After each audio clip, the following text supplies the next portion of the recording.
باپ اور بیٹے اور روح القدس کے نام میں آمین۔ مسیح یسوع میں میرے عزیز بھائیوں اور بہنوں اور پیارے بچوں، آپ سب کو کراچی پاکستان سے شوکت پٹی کا سلام و پیار پہنچے۔ میرے عزیزوں، آج ہم نے انجیل مقدس بمطابق مقدس لوکا 15 باب کی پہلی آیت سے لے کر 10ویں آیت تک پڑھی اور سنی۔ میرے عزیزوں، آج کی تلاوت میں ہم نے سنا کہ سب محصل اور گناہ گار یسوع المسیح کے پاس آئے تاکہ اس کی سنیں، کیونکہ وہ جانتے تھے کہ خدا یسوع کی باتیں زندگی رکھتی ہیں، دل کو بدل دیتی ہیں۔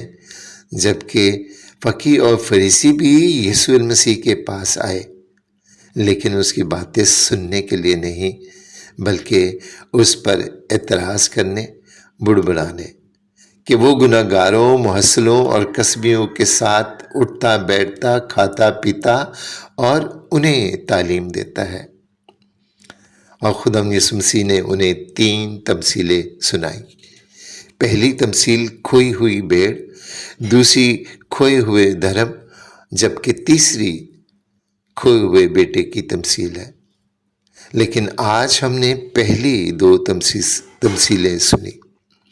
میرے عزیزوں، خدا یسوع مسیح کے زمانے میں مذہبی رہنماؤں نے انسانیت کو 2 طبقوں میں تقسیم کر رکھا تھا، یعنی ناپاک اور راست باز، اور انہوں نے ناپاک سے مکمل علیحدگی اختیار کرنے کا فیصلہ کر رکھا تھا۔ ان کا حکم تھا کہ کوئی آدمی بھی شریر کے ساتھ رفاقت نہ رکھے، حتیٰ کہ ان کے لیے شریعت بھی نہ لائے۔ جبکہ خدا یسوع نے بابلند آواز کہا کہ وہ دنیا میں اس لیے آیا ہے کہ بنی اسرائیل کی کھوئی ہوئی بھیڑوں کو تلاش کرے۔ میرے عزیزو، خدا گناہ کو ناپسند کرتا ہے، گناہ گار کو نہیں۔ کسی نے انبیاء سے پوچھا کہ ایک گناہ گار کے ساتھ کیسا رویہ رکھنا چاہیے، تو نبوت کہتی ہے کہ گناہ گار کو جینے کا حق نہیں، کیونکہ گناہ کی مزدوری موت ہے۔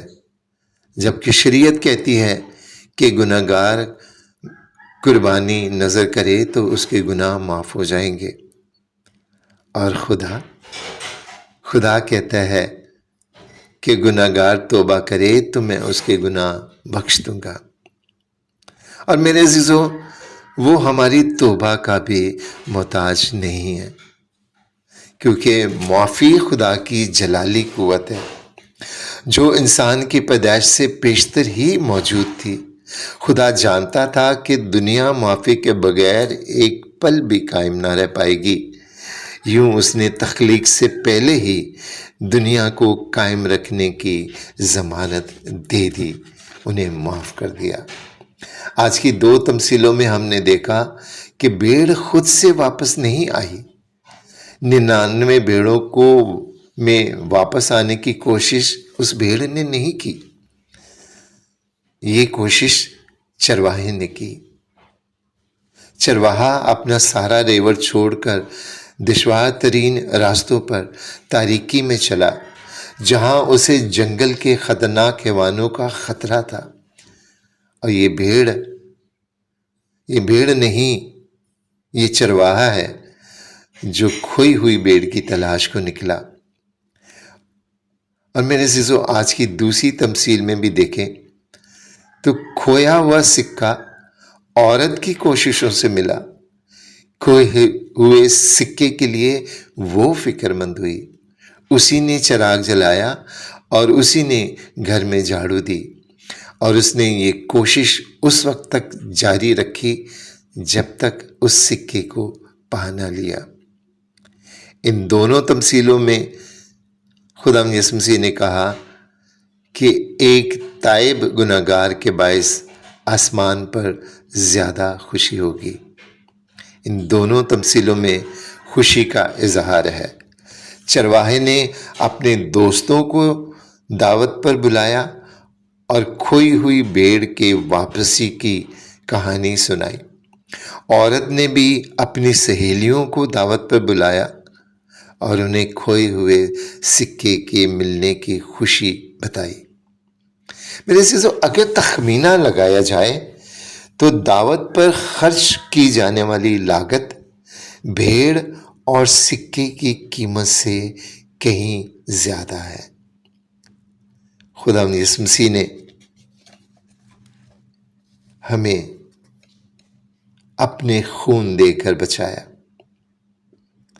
ہماری حیثیت ایک مٹھی بھر مٹی کے برابر ہے، جبکہ خدا کا خون، خدا یسوع کا لہو دنیا کی ساری دولت سے بھی زیادہ قیمتی ہے۔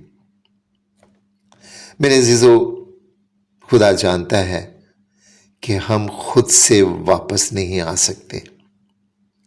اسی طرح جس طرح کمان سے نکلا ہوا تیر منہ سے نکلی ہوئی بات واپس نہیں آ سکتی، گزرا ہوا پل واپس لانا انسان کے بس میں نہیں ہے۔ زندگی پر گناہ کے لگے داغ واپس صاف کرنا انسان کے بس میں نہیں ہے، پر خدا کے بس میں سب کچھ ہے۔ وہ کام جو انسان نہیں کر سکتا، خدا کر سکتا ہے۔ اور خدا نے دنیا سے اس قدر پیار کیا کہ اپنا اکلوتا بیٹا بخش دیا، تاکہ جو کوئی اس پر ایمان لائے ہلاک نہ ہو بلکہ ہمیشہ کی زندگی پائے۔ اور خدا یسوع مسیح نے انسان کو خدا سے ملانے کے لیے اپنا آسمانی جلال، اپنا سارا اختیار، اپنی ابدیت سب کچھ چھوڑ کر ایک فانی انسان کا روپ اپنایا، ایک لازوال قیمت عطا کی، کیونکہ اس نے ہمیں اپنا سمجھا، کیونکہ ہم اس کی صورت پر تخلیق کیے گئے ہیں، اور ہماری ہی خاطر اس نے سارے دکھ سہے۔ میرے عزیزو، نبوت کے مطابق موت ہمارا مقدر تھی، اس نے اپنی جان دے دی۔ شریعت کے قانون کے مطابق برے کی قربانی لازم تھی، تو وہ خدا کا برہ بن کر صلیب پر قربان ہوا، اور اپنی محبت کا اظہار اس نے یوں کر دیا کہ اس نے کلیسیا کو اعتراف کے سیکرمنٹ کا اختیار دے دیا۔ اب اعتراف کے سیکرمنٹ کے ذریعے سے وہ ہمارے گزرے ہوئے برے پل کو واپس لا کر اپنے خون سے دھو کر پھر سے پاک کر دیتا ہے، اور اپنے کلام کی روشنی سے ہمیں منور کرتا ہے تاکہ ہم پھر کھو نہ جائیں۔ اور یہ روشنی اسی وقت دوبالا ہوتی ہے جب ہم اپنے قصورواروں کو معاف کرتے ہیں، کیونکہ معافی سہ رخی ہے۔ خدا ہمیں معاف کرتا ہے اور ہمیں دوسروں کو معاف کرنا ہے۔ میرے عزیزو، اس لیے مت ڈریں، اس کے پاس آئیں، کیونکہ اس کا وعدہ ہے کہ تمہارے گناہ چاہے پہاڑ سے بھی بلند کیوں نہ ہوں، میں انہیں سمندر کی اتھاہ گہرائیوں میں پھینک دوں گا اور پھر انہیں کبھی یاد نہ کروں گا۔